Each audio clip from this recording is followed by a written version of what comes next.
સુરત એપીએમસીની આવકમાં વધારો થયો છે. એપીએમસીની આવક 20% વધી છે.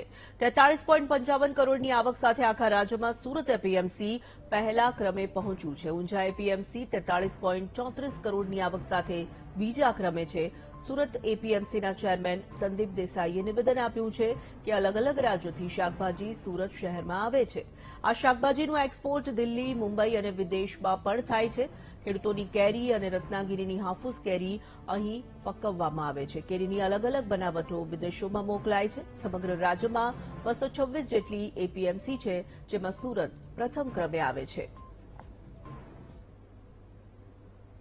જે સમગ્ર દેશમાંથી અલગ અલગ રાજ્ય, દિલ્હી હોય, શિમલા હોય, રાજસ્થાન હોય, મધ્યપ્રદેશ હોય, મહારાષ્ટ્ર હોય, ત્યાંના ખેડૂતોનો જે શાકભાજી છે એ સુરતની અંદર આવે છે અને સુરતથી પછી એક્સપોર્ટ દિલ્હી, બોમ્બે દ્વારા વિદેશમાં પણ જાય છે.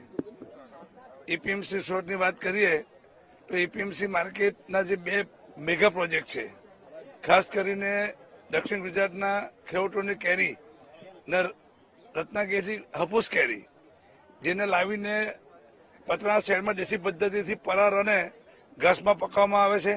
એના કારણે આ વખતે સમગ્ર રાજ્યની 226 એપીએમસી માર્કેટ છે, એમાં સુરત એપીએમસીનો નંબર 1 આવ્યો છે.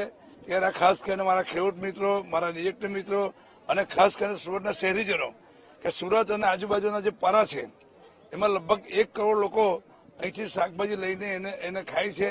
એટલે સુરતના સૌ નાગરિક ભાઈઓનો પણ હું આભાર માનું છું.